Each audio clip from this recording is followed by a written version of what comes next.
Hello and welcome to the How to Exit podcast, where we introduce you to a world of small to medium business acquisitions and mergers.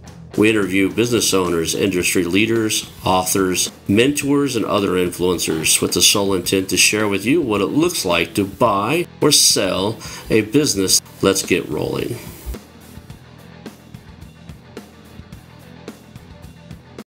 And now a moment for our sponsors. I want to highly recommend you get Acquisition Aficionado magazine.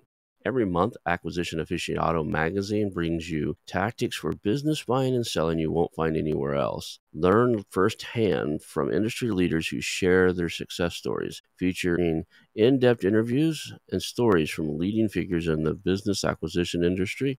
This multi-platform mobile magazine speaks to acquisition entrepreneurs wherever they are in the journey. And I want you to visit acquisitionaficionado.com today. Hello and welcome to the How to Exit podcast. Today I'm here with Max Koutny. You've founded multiple companies. You're a serial founder. You've created a few, and now you're out there looking for acquisitions and stuff. So we're going to have an interesting conversation today about that process, your history and kind of what you're looking for. So I'm looking forward to this. Usually I have advisors and lawyers and other stuff on there, but lately I've been trying to get some people that are right in the mix of things, and it'll be fun. We'll brainstorm some stuff too. Like what's working for you, what's not working for you. So thank you for being here today. Pleasure. Thanks for having me, Ron. Cool. So let's start off with that. The ongoing joke is always the origin story, right? Like you were born and now you ended up on a show about mergers and acquisitions. How the hell do you end up on my show? Like fill in the gap for us. Tell us how you got it to be an entrepreneur and kind of fill in the journey a little bit of, from your beginning entrepreneur adventures till now. I guess I was born an entrepreneur. I started, I went to college. My dad always used to joke with me and say, yeah, I used to watch all these shows about the success stories of different entrepreneurs. And so right out of college, I studied architecture and I actually left and went to London. And in London, I was going to conquer the world. Not sure how yet, but I was going to find out something. And so in London, I started working for Domino's Pizza at night, and I rented a small little office at the time, shared office space. And this was just sort of in the age of PCs. And so that shows my age. But so I even remember going and buying an old typewriter. Must have been 30 years old, and weighed a ton, grabbed that typewriter, pulled it across on the tube on London, and started typing letters and looking for opportunities. And I found some ex-friends of mine, or colleagues. They weren't even friends. They were associates that I sort of met in passing when I was leaving. And they had a granite quarry in South Africa. And I started selling their granite to Italian producers in Carrara. So I'd go over to Carrara, and I did very well. Got a lot of orders, got some orders out of Scotland as well. Then it came to light after supplying of some of the products that there was an imperfection in the granite. Anyway, long story short, ended up taking some geologists back to analyze the quarry and see if we could find a solution to this problem. And they couldn't. So that collapsed. And I started my next business when I was 26 at then. And that business was basically especially spackling product. Actually, it was a DIY product used for repairing buildings and patching holes. And I started that business. I lived in my office. I had a small office that I was renting with a small little warehouse space. And I lived there for about a year. My staff would wake up in the morning, my staff would arrive and we would work. And I did that, and I bootstrapped that business from one employee to about 100 full-time employees. Some of the stories, I later hired an astute gentleman who was a chemist, and he would look at the formulas that I had created, because I created all these formulas myself. And he would shake his head, and he didn't understand how I'd achieved all this without a chemical engineer.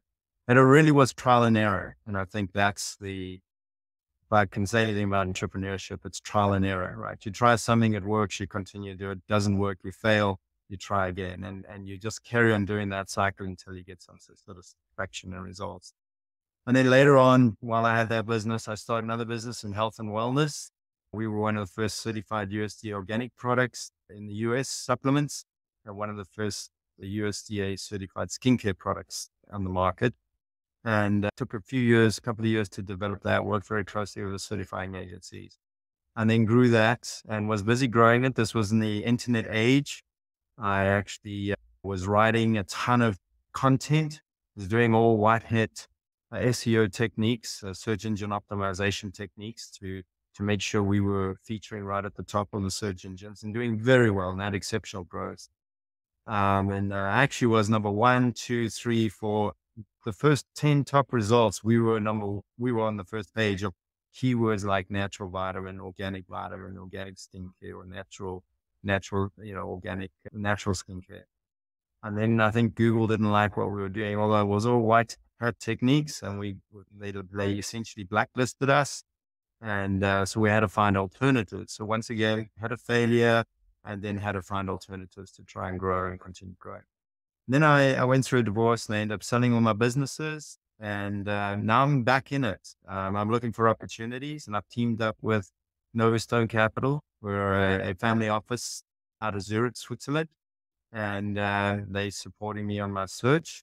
And I'm looking for a business in those areas that I have expertise. That's health and wellness products, personal care and beauty products, food and beverage, specialty chemicals. And I'm also looking opportunistically as alternative energy and green energy or renewable energy plays either directly or indirectly. So how did you find the backer? How did you find your financial backer? Did you already know them? Was a relationship there? Did you reach out? Like, how did you discover the private equity group or family Well, office? yeah, the truth is I've never really had capital or any backing. I've done it all, bootstrapped in my own means. Of course, maybe a line of credit from a bank, but that's about all. And so actually connected by chance, somehow I ended up on their website, saw it a few times. I think they were connecting me, got a couple of emails, and eventually I said, oh, let me try, let me see what happens. And did the application. It was grueling. It took about 6 months. It was like a mini MBA, I believe. We've been told about 800 applicants in total, and they whittled that down over 6 months. And we came through with 5 of us in my cohort. And then I was one of the first to apply, start. And then some other people like Carlos, I think you've interviewed him actually from my cohort. So yeah, that's how I got involved in that. And I knew, to be honest, I knew very little about search funds and or, the whole program. And I've learned so much since I've started. It's interesting. I've interviewed a lot of people about search funds, and I learned a lot. And one of the things I learned is they actually have a timeline. There is a mini MBA. Like a lot of times they're pulling people straight out of MBA courses, but they have their own education. There's a certain level of skills and preparedness they want that individual to have to prepare them to be the CEO of a company. Yeah, So a lot of people think they're going to go get a funded search and buy a business in 6 months. And I'm like, well, you probably shouldn't tell the search funders that because they have a criteria in their head. They have a process in their head to groom you to be that investor, to be that CEO operator. I've talked to, dozens by this point, people who have done the search fund route. I've even talked to some people that started that search fund, the whole process. Dave Dotson, his episode will come out any day now. By the time this one's out, it's probably going to be out. But, he's the Stanford professor that teaches ETA and search funds. He created the 2nd or 3rd search fund ever. The first one came out of Harvard. I don't know if you know right, that. right. That yeah, and he actually went and met with them. They decided to create their own, and it was either the 2nd or 3rd search fund ever. But, one of the lessons I did learn is that whole you said it was a mini MBA. There is Correct. a training there's a vetting process and a training process where they know they're placing bets on you, like, they'll fund your search, but they're also wanna be first in line to contribute funds to the actual acquisition most of the time. Correct. Correct. So they're investing a lot of money. And, I'm not a traditional cert. The traditional cert are much younger, maybe 5 years of experience, new MBA, Mhm. younger. And there's reasoning behind that. The Stanford studies, they've done, whole analysis for that. Our program's a little older. We typically have 20, 25 years of experience, and most of us in late 40s and older. So a little bit of a different model, but I Mhm. think value in both. Obviously, I'm biased, but I don't think the old dog should be kicked out just yet. And I think we bring a lot of value. But I think the vetting process that you were talking about, I think what's important, and I've spoken to a lot of aspiring search funders and some, young guys that have actually launched the search fund successfully. And actually they've actually given me feedback. And one of the things that's sort of common in the denominator was it was easier for them to raise the money than it was for them to find the business. And that's interesting because for me, it was always the other way around, right? I always struggled with capital, but I think because they come out of these universities that have such a strong community around the search fund community, those universities have massive amounts of capital and a lot of skill and support for those search funders. So I think it's a fantastic program. And the more you learn about it, the more you get into it, the more, the more you fall in love with it for sure. I think up until about, and maybe I'm wrong here, somebody listening to this can send me an email and tell me I'm totally wrong, that's okay. I think until probably 10, maybe 15 years ago, it was nearly exclusively Ivy League. My master's degree, my MBA was in 2007, I think. I don't recall, like, ever hearing about ETA. And I have an MBA in marketing. I never heard about, like, we didn't discuss acquiring companies and all that stuff. If there was a course on that, I probably would have taken it. I'm an entrepreneur at heart. I did marketing because it was the thing was that at my time at that time was my weakest point. And I thought, well, I got to do something to support my entrepreneurial side. So it's either accounting or marketing, and there's better looking women in the marketing program. So I went that way. So I was single at the time, right? Yeah, no, I've got some interns that I work with and I've been through a few interns and I encourage them. I said, look, find out if there's anything at your university. If there isn't, start a group, start a discussion, maybe talk to some of the business professors, try and get them involved. And absolutely, if the university doesn't have it, I encourage all those young students now while they're at school, at college, start the process now. You don't have to wait till you graduate. You can actually start developing the connections and the infrastructure and the learning experience that you need in order to be successful. Because I think what is different is a good searcher is not only a good manager and operator, but he's also a good entrepreneur. He has an entrepreneurial spirit to get that outsized return that that investors are looking It's a lot safer for the investor too. You're buying something that's already up, running. They're gonna help vet the investors will help you vet it. They're not gonna for. back or help you invest in something they don't believe in too. In the world of founders, you've done it 5, 6 times now, right? In the world of founding a business, you've gotta find an idea, act upon the idea, put it and create a product or a service, put it in front of the market, get product market fit, get some traction, all that stuff, right? So it's yours to create. In this business acquisition world, that's all already up and done, and you're buying something, and what I like to joke and say, the difference between buying a company and funding one is or building one is if you build it, you gotta figure it all out, it's yours to create, and if you buy it, it's yours to mess up. But I've done both. I've founded businesses and it's a massive undertaking. It's an enormous amount of energy required to get that initial $1 million in sales, even $100,000 in sales. It's really quite because you've got to create it and you've got to market it and you've got to really get traction, but once you buy it, and I've bought a few businesses, and one of the mistakes I will say is just be careful not to make too many changes too quickly. We come in with a little bit of arrogance, and maybe that's where the older good dogs have a bit of experience. Sometimes you make small changes that you think, oh, yeah, this is much better, but not necessarily for the consumer or the customer, right? Or the employees or even the suppliers. So you've got to be very careful. And I think I bought a business in Florida, one of my first business in the US, and we had an agreement. I was pulled out of the deal that I wanted to, but anyway, I went ahead with it, got brand new in the US. And they trained me for whatever it was, 3 months, and everything was great. And then she walked out of the door, and I realized as she walked out, I was like, "There goes half my business," right?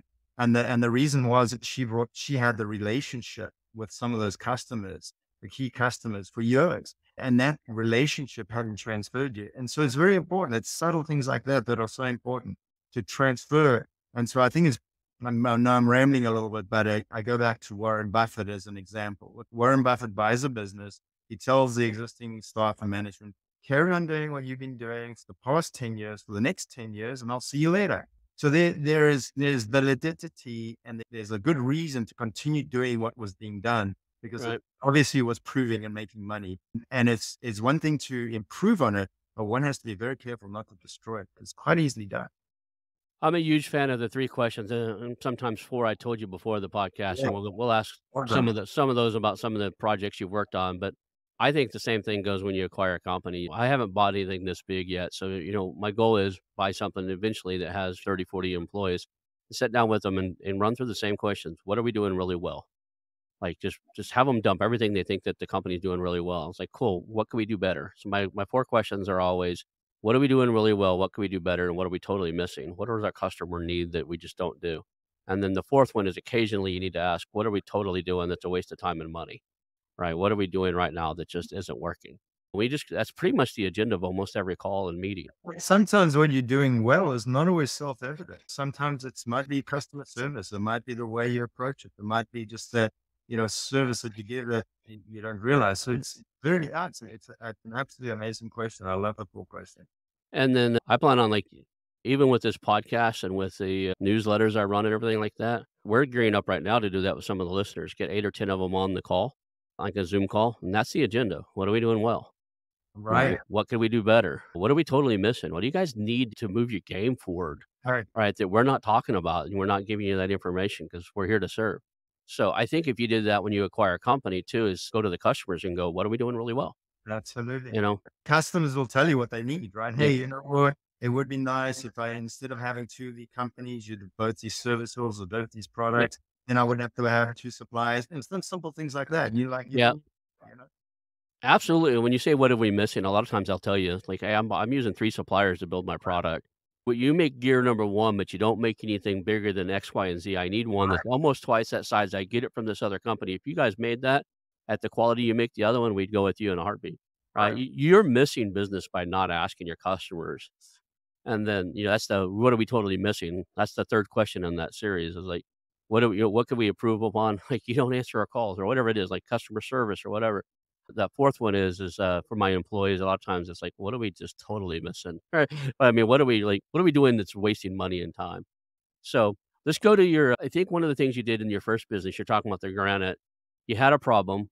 The granite had imperfections that wouldn't, basically made it not resellable. You sent engineers there. I didn't even think of that, that a lot of times, even though you might have a rock quarry, your slabs might be maybe it's granite, like you said, but the slab's not of quality to have consistent piece that would work in construction. Maybe it's better to I don't know what else you use granite for. Uh, Well, they had a very cutting edge technology of essentially cutting the granite out of the ground mhm. with using dynamite, and it was an older tech, and it wasn't great. And so they were hoping to be able to find a deposit out of the whole deposit that didn't have the imperfection, and essentially cut that out and then and mine that aspect of it. Yeah. But like it proved they couldn't do it. It was just too technically challenging. But yeah, So then you didn't have a pivot at that point. So you said you ended up having to shut that one down? yeah. I mean, I was what, 23, 24 years old. And yeah, so I started again. And so what I did is actually started 5 opportunities. And I Mhm. figured, well, one of them, I'll see which one gets traction. And so I did 5 different things sort of simultaneously. And the one that took traction is the one I put which eventually put more energy into and ran with that. But that's my strategy. And I do it even today. I look at 5 opportunity. I mean, even joining Novastone was one opportunity of others, and that one gained traction, and that's where I ran. So, sometimes that's how I run. So when you said you bought a company in the United States, is that how you got your product to the United States? It's one of the easiest ways to get into another market or another country is you buy a company there, and then you got a channel to put your product through. Is that how you brought your organic products to the United States, or did you already have them here? No, that's exactly right. I bought it as a channel. I initially started with a joint venture distributing, but the truth is, I didn't know the US market. I didn't know the market. I mean, it was completely different. Mhm. I didn't live here at the time. So I bought it and then moved here. I met a girl, and so that helped. And, but it was my school fees. And so buying a business, if you hadn't have the experience in the industry, and that's what I find that fascinating about the search model, to be honest, because I think it's fascinating to get involved in the industry you don't know and then having to learn the industry, because there's definitely school fees that have to be paid, and hopefully you can do it and not, bankrupt the investors, right? So I think that's probably one also a quality of a good searcher is to be able to learn quickly and from mistakes and adjust and move forward. But so, yeah. And so the mistake I made, well, a couple of mistakes. So one is I underestimated the relationship situation, but it taught me the industry. And then from that, I was able to form that company, which was essentially a retail company, into a manufacturing company. And so that was a massive transformation, and I was able to do that. But, that wasn't ideal. It wouldn't have been a good search model for sure. So at this stage, how did you overcome her walking away with all those relationships? Did you call her back in and tell her to introduce you to everybody, or how did you overcome that? Well, I just went forward and worked with what I had and made an effort to connect and build relationships, as fast as I could. In hindsight, if I had to do it, look, she wasn't coming back. She was done. If I had stipulated that prior, yes, that would have Yeah. been. And that's why going forward in my search, I am looking to keep the founder on board. I think the founder has and knows the business better than anybody. They created it, or even if they're not the original founder, but they have been running it for 10 years or 15 or 20 years.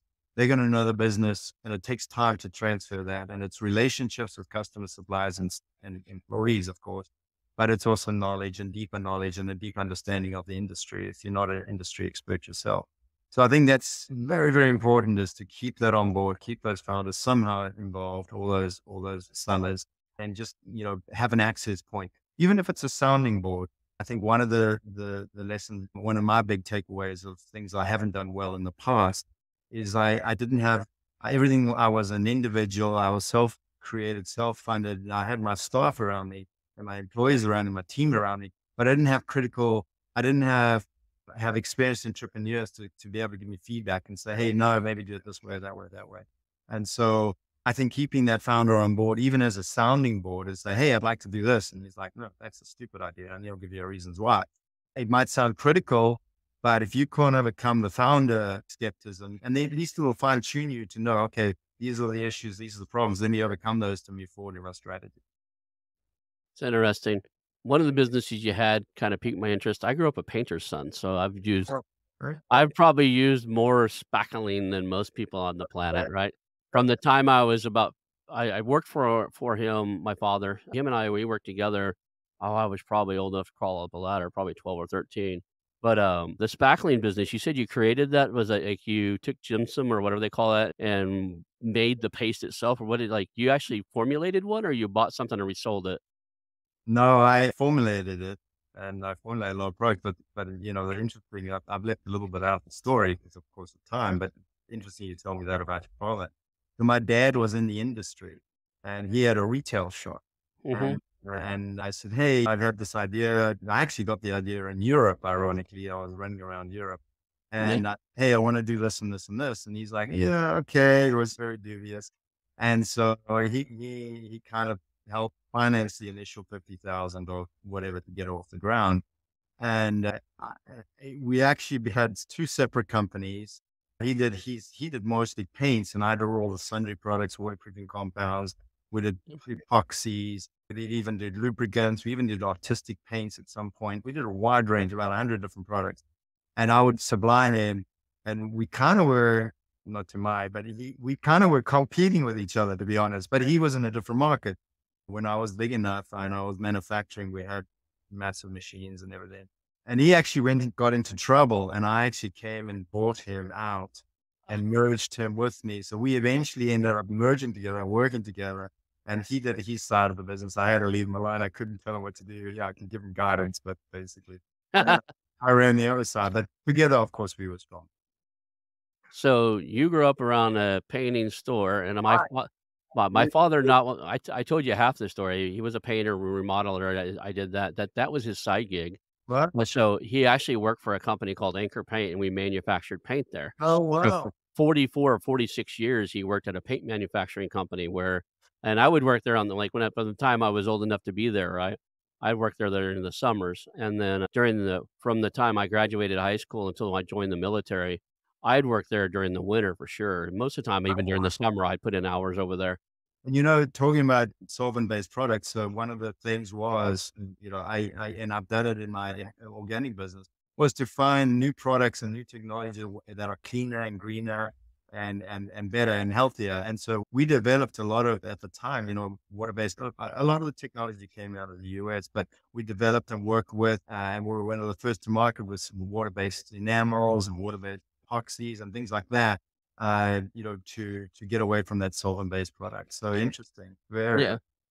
Yeah, when I left there, they were starting to have to do that a lot. They still had an oil-based side, but they were Right. starting to have to make a lot of water-based stuff Right. Right.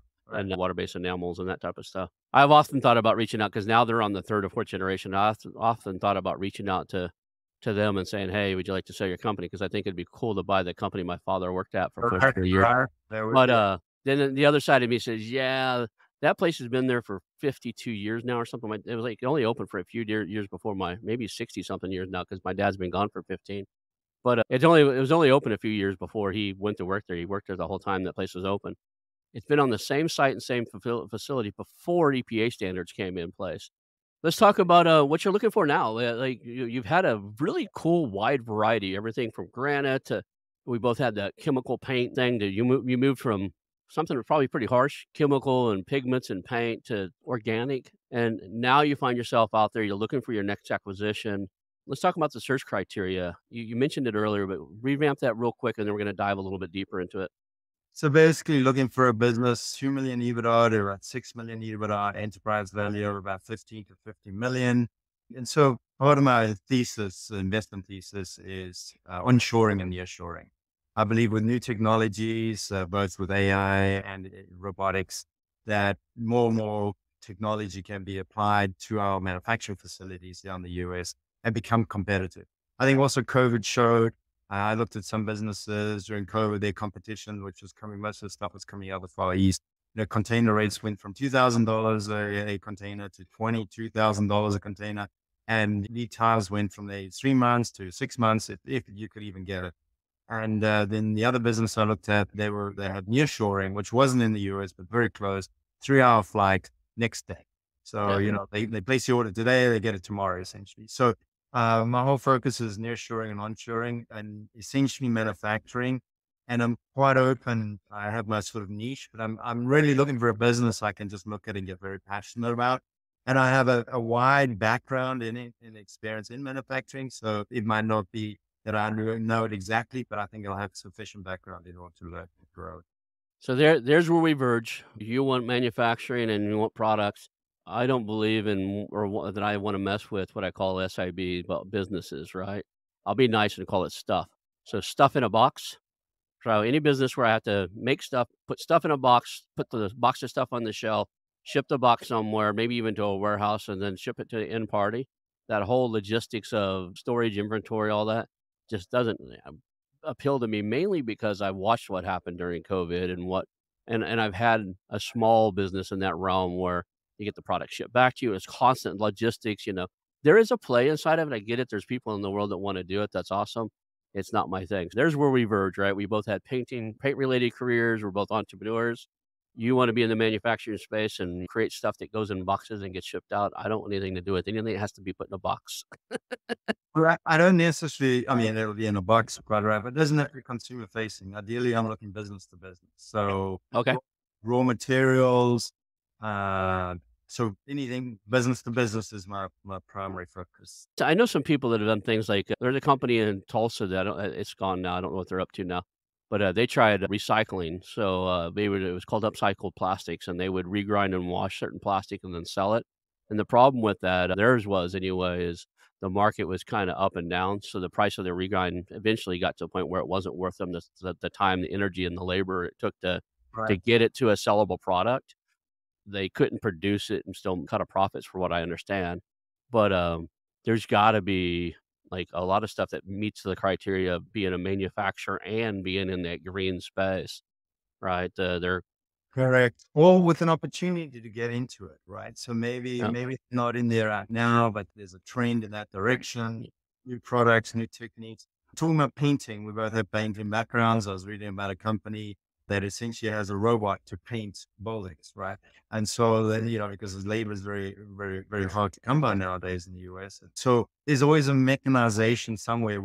And I like manufacturing, but I also like distribution of products. I just like a repeat. steady business. But that's my background as well. So I tend to Right. follow that. Services is a very interesting business. A lot of people do very well in it, and maybe there's a combination of it. But I must be honest, I'm not an expert in service. There's something in that recycling space. I helped do a little bit of web work for them, and I had some other people, friends of mine that did okay in the recycling space. I was really interested in it for a while. I had a friend that did electronics recycling, basically, took computers and all that from all the companies, tore them down their basic components, and then sold it to be, like, metal extracted from it. And then some of the stuff just had to be, basically waste as little as possible, sell as much as you can from scrap metal.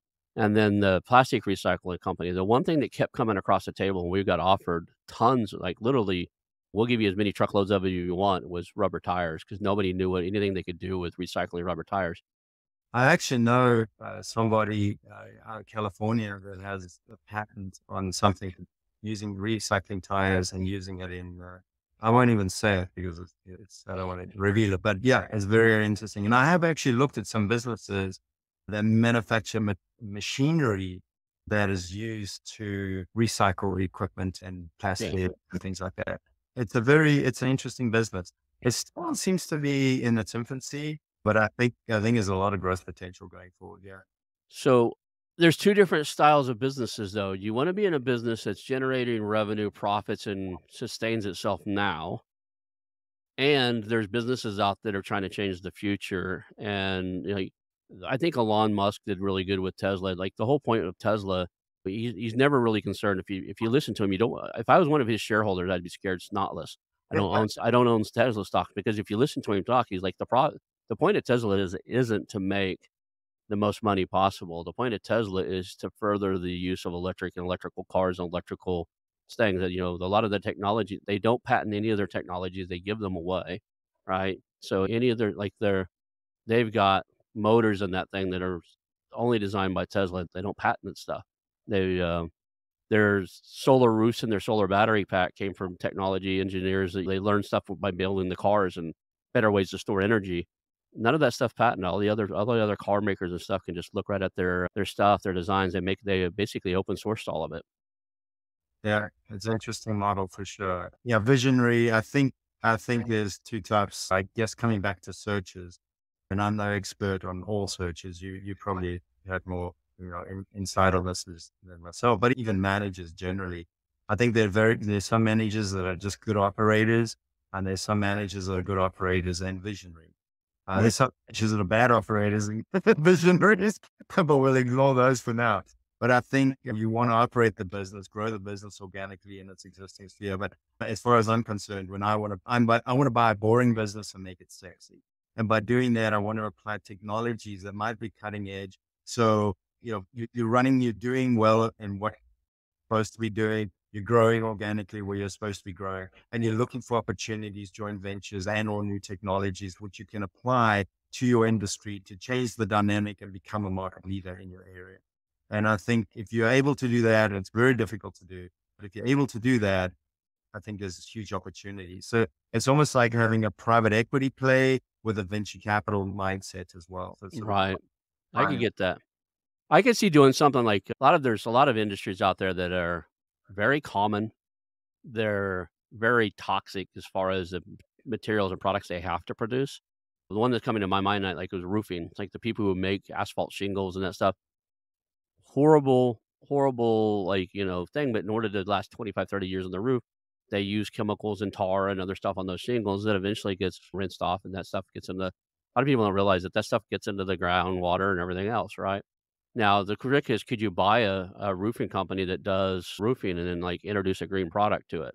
Like, or at least, something less toxic or even an upcycled product like the tire, like the recycling tires in the roofing or something. That would be an interesting play to consider. I think that's a good example. We'll take a mundane product and create. I mean, that's essentially what all these new technologies do, right? They take outside of tech, of course, in electronics and software, but in mundane products, I think the new technology that's going to start happening is we're going to recreate products that are mundane and make them better, safer, and greener. And I think there's huge opportunity in that. Whatever one does, do it in a greener way. And then look, all the corporations and all these huge companies and medium-sized businesses are really pushing that. that way. But I think smaller companies aren't doing it. So if you buy a smaller company, there's an opportunity to do it. It's much harder to rectify a big ship that's been a massive production. They could start with a smaller company and then grow that as a new opportunity on your product. So I do. I'm very passionate about being green. We're not green. I don't like to greenwash stuff, but practical, real, uh, changing, not something that's just top line. Oh, it sounds great, but something that has real value, either saves money, makes it more efficient. It has to make economic sense. If we can find solutions that make economic sense, they'll be implemented much, much faster and more effectively than if they don't. And that's the real trick, right? It's one thing to say, "This solves this problem," but to find something that both solves a problem and makes a good business, Right. right?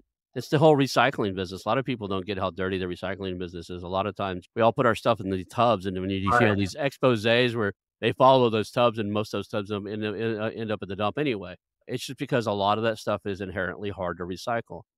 It's not economically viable with the current technologies. So solving that problem would be amazing. Well, another example, if I may, Ron, is, for example, buying a plastics company and then finding a green plastic that's biodegradable, right? Yeah. And moving in that direction, because that's my passion. It's microplastics and the environment are like big concern.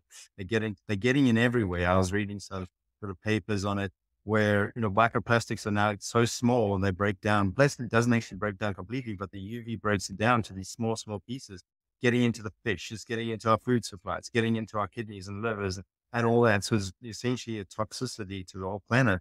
And one way of doing it is getting away from plastic altogether, where we have a true biodegradable product. And so that's sort of one of my ideas. Buy a plastics company and they use new technologies where we start offering a green product and then slowly introduce that. But it has to be economically viable, it has to work very effectively, and it has to be price competitive. So, there's a lot of hurdles to overcome, but I think it is possible. I think what we touching on, these different technologies might sound all highfalutin, but I think that the point is, if you're running a business and there's opportunity, there's so many opportunities to find either new efficiencies, reducing labor costs, uh, Mhm. or just creating new products that have better for the environment. And I think small businesses possibly have an advantage. I don't know if they do. They used to before Google. You do a search now on Google and it's all just corporations. 10 to 15 years ago, you did a search and it was all these small companies. So I don't know how long the small advantage to small business will last, but for now, just just being more creative. And I think it's important to be a good operator, but I think it's also important to have a bit of vision and be creative and look for new opportunities as well. Are there any, businesses in that realm you're just like where there's red flags, like, "I'm not interested in X," right? So, I know, like, for instance, I have a buying criteria for websites, blogs, newsletters, the stuff I'm looking for, but, I kinda have a criteria if it takes more than 5 people to run it, then it better be pretty big, right? Yeah, I'm looking for things that are very efficient. In that space, anything less than a 75% profit margin is running really poorly. Most of the time, these things run on really high profit margin. That said, occasionally you'll find somebody who has a six-figure blog and the thing's barely making any money because he's got 6 writers and he's just doing it all wrong. Is there anything inside of the space, inside of your search that says, I'm looking for X, Y, and Z, but I won't buy like, I'm looking for blogs and newsletters and stuff, but I don't do anything that's risque. I don't do any adult stuff. I'm not interested in any, political stuff, anything that's very racially or spiritually biased one way or the other. I'm just not interested in any of that garbage. To me, it's an energy drain. It might be very profitable, but to me, I see it as like that's just going to suck energy out of my life. Are there things inside of your search criteria like I'm not interested in going down this path? Yeah, I mean, there's a long list of not interests. I think there's a much shorter list of interests. Okay. Uh, I've looked at some cannabis companies, amazing companies, growing exponentially, very profitable, just not my area of expertise. I think you've got to be able to use the product to know that to sell the product, not to use it. So, in that type of thing. And I think generally speaking, if I just look at the business and if you have to have a good feel for it. And Okay. if it's something you feel you can be passionate about, that you see a vision for it and you really want to get involved in it, then I think then it's a good fit. But if it's something where you look at it and you're like, I don't really know the industry that well, I find fascinating in the search industry, in the traditional search industry, because in my area of expertise in Nodestone, we are very focused on our past experience and sort of all around that past experience. But in the traditional search, a lot of the searches are industry agnostic. And I've spoken to a few of them, and a lot of them end up in SaaS after 6 months of deciding what to do. So just a memo to you guys, maybe start in SaaS. No, just joking. Uh, but the point is that I think it's a little more difficult if you're industry agnostic completely, and you have to find an industry you have passion for. And I Right. think that's probably the first phase of the search in a traditional search is you've got to find an industry you're really excited about and then focus in that area. Do you believe you've got to have passion? And because passion leads to creativity, creativity leads to new opportunities. So, that's just my view. It's very common in Oklahoma. All my real estate investor buddies like, "Hey, we should get in here, open this cannabis shop with you." I wasn't interested. And it's like, one, it's still not federally okay, so you Right. got a lot of, problems. And the secondly, because it's not federally okay, you gotta be careful going state to state. Most of the people, at least in Oklahoma, most of the people that were operating one were operating something like it before it was legal at all.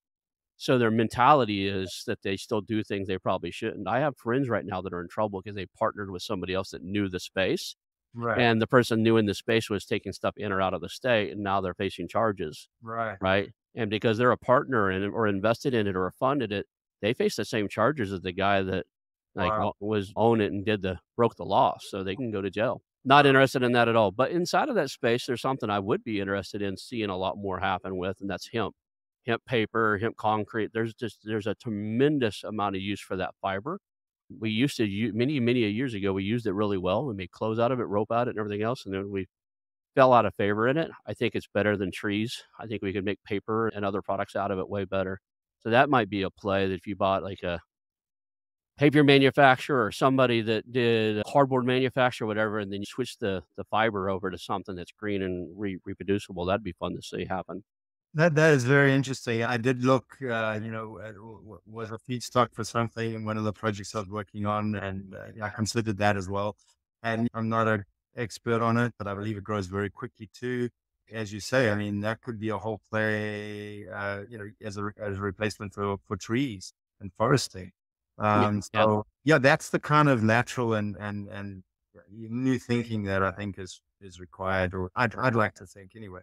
I think I'm self-funded. Well, I'm not self-funded right now, but I was bootstrapped my entire life. So every single cent counted. I would, my mentality is ingrained in me is I have to spend this 10 cents. Am I going to get 15 cents in return? Right. Yep. And I might not get it now. I might get it 5 years down the line, but or we're going to get a 30 cents return, whatever it is. But you gotta make sure you're getting a return on your investment. So it's not pie in the sky thinking. These things can be done on the side as new developments, a new product and R&D. I think one of the things I did do well was developing new and unique products, and that put us on the map in my businesses.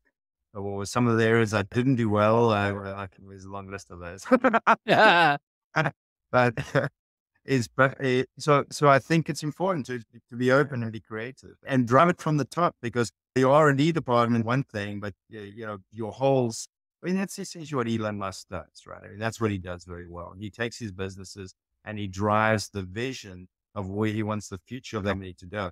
He's not sitting in the lab actually doing a lot of this stuff, but he's involved in it to a point where he understands it and then he can drive it where he feels it's appropriate. And I think it's important to understand your business. I always find it fascinating when a CEO doesn't even know how to manufacture something, right? You see these shows, the hidden, the CEO undercover, and the CEO goes and he has to be on the line and does all this stuff. And he realizes, oh my gosh, this is actually a lot of work. And there's ways we could make this far more efficient. And Mhm. so I think you got to have a holistic approach to the business, understand all aspects of it, and be able to be creative as well. If you truly understand it, you're also creative. You brought up an interesting point that I share with people when because people still pitch me for ideas and stuff like, "Hey, I got this idea. I want you to fund it." And tell them I don't, but I'll hear your idea and we'll play the brainstorming game. I'll help you with it. Right. The end of the story is most of the time I'll tell them most of their ideas are products or something they want to create.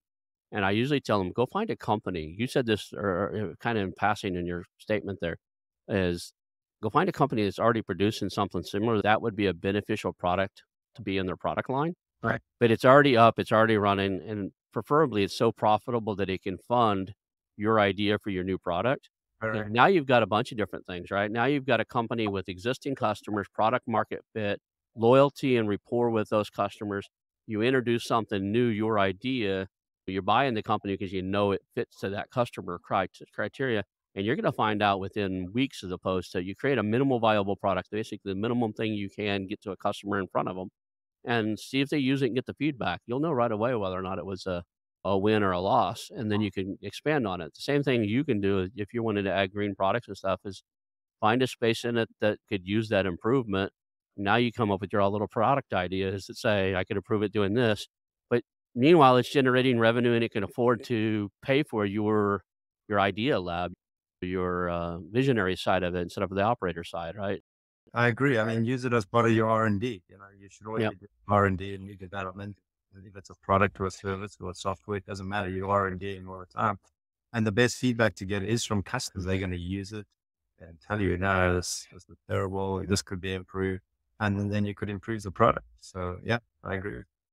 But at the same time, be careful because you got to do it gently and you got to do it slowly because if you can't just replace, you got to do what the business is doing, do well, continue to do it and grow it and then Right. add to it. But don't just try to add to it and destroy that other business or neglect that other side. Yeah, a lot of people, they jump into something and they buy something and go or, they get on the call with me and go, "Hey, I've got an LOI. When I get a hold of this business, I'm gonna do X, Y, Z," and then like, really?" Right. My Yeah. first thing is, "How fast are you gonna do all that?" Right. Right? And I like to play a game with them. I was like, "Cool, that guy that you just bought that business from and has been running it for" like, the one that comes to my mind, the guy's been running this business for 42 years. I Wow. said so the guy's been it was his first business he ever started. He had a home run the first shot, and he's been running his whole life, right? He's in his 70s, maybe close to 80 now, and he's thinking about selling it.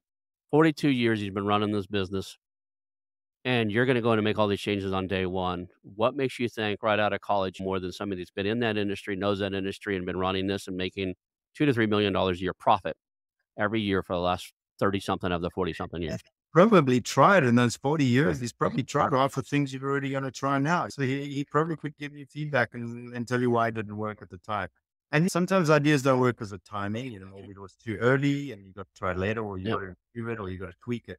But yeah, I agree. And that coming back, that's why you've got to keep that founder on board.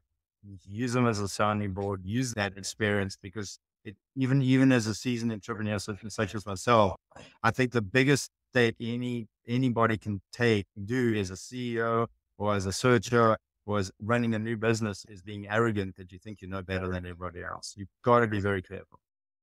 So let's talk about we're gonna run out of time here, but let's just talk about one more thing before we wrap this up is what are you doing now for your search? How are you sourcing deals? What does your process look like so that other search funders can kind of get some ideas from you on how they go out and find things? Well, I'm finding a fair amount of traction in proprietary outreach. A lot of the deals are too small, although you know a lot of the responses are too small. But I still think they're very valuable. I will say I've learned so much in the last 6 months. I've just enormous amount of information and knowledge. Speaking to other entrepreneurs, I've spoken to some. He grew his business over 10, 15 years to a 20 million a year business. And then he had a CFO, fractional CFO, wasn't keeping his eye on the ball. And now he's in, chapter 11, trying to work his way out of that. I've had others that have done very, very well just pre-COVID. The sales were doing this, but they were in the airline industry was the bulk of their customers. And COVID-19 hit and everything fell apart. So it's just been fantastic to hear the stories of different people, learn from those stories, learn and connect. And so I would say, proprietary outreach. And even if they're not, I speak to everybody as far as proprietary outreach, because even if it's not right from the beginning, I see it's not a good fit for me. I still talk to them because first of all, it's connection. First of all, and secondly, I learn something. And thirdly, maybe if I'm in that space later on down the line, maybe there's a joint venture opportunity or a bolt-on opportunity later on. So be open-minded. And I use, of course, broker networks, but I'm reaching out to a lot of other searches that maybe for example, gave a deal to a colleague of mine in Austin, and they're under LOI, and he's busy going through due diligence and probably close. You transfer some businesses to others that isn't your experience, not your profile. They'll do better with it because of their experience. and vice versa. They'll give you stuff that's not in their wheelhouse and is in your wheelhouse. So, that's a lot of the deals that are being sourced just through colleagues and contacts and business brokers to an extent and outreach. Awesome, awesome. I get that. You say proprietary outreach, you do cold outreach and that type of stuff, something you guys built in-house with the project you're on, or There's something built in house, but I mean, it's not that difficult. It's just a matter of having a genuine message. I think that's important. I think if you come at, look, getting somebody to sell in your business is not about money, right? Because in many cases, search funds don't offer more money, especially if you're in the higher end and you're in a 20, 30, $40 million space. Founders don't necessarily want to sell to the highest bid. I sold the business I had 100 employees on. I sold that business to a strategic. And within a year, that alienated my brand, that alienated my employees, and that alienated my customers. I didn't even know what the hell they were doing, but there was arrogance. And so you've got to build the confidence of the seller, right? So it's not just building the confidence of the investors, but you've also got to build the confidence of the seller. And I think be real, and in your outreach, be real, be yourself, and, offer something that others aren't offering. And that's essentially PE firms aren't offering. And that's a connection. how do people reach out to you? What's the best way for somebody if they heard something that they know there's a business out there you might wanna see, or they wanna connect with you and help you in your search, or for whatever reason, if somebody wants to reach out to you, what's the best way you want them to do that? Yeah. I mean, other searchers, anybody who has a business, brokers, investors, you name it. Probably LinkedIn, my LinkedIn page, probably the fastest and most efficient. Just because I get so much email, I might miss it, but it's on LinkedIn, I'll get around to it. And your LinkedIn is linkedin.com/n/max, M-A-X dash business. Correct. And, I'll, put that in the show notes so people that can see that. Thank you very much, Ron. Great conversation. As always, very interesting, and appreciate your time.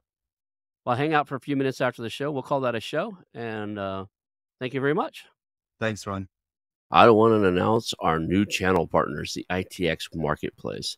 Since 1998, ITX has created $5 billion in value by selling more than 225 IT businesses in 20 countries. ITX works exclusively with IT-enabled businesses generating between $5 million and $30 million who are ready to be sold, and M&A decision makers who are ready to buy.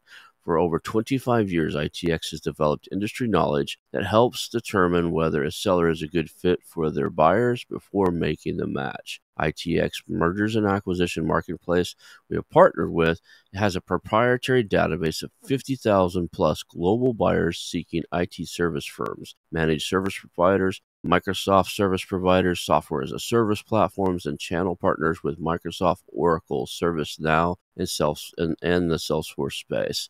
If you have an IT-enabled business you're ready to sell, I want you to visit the itexchangenet.com/marketplace. How to exit. That link will be in the show notes. Visit them now.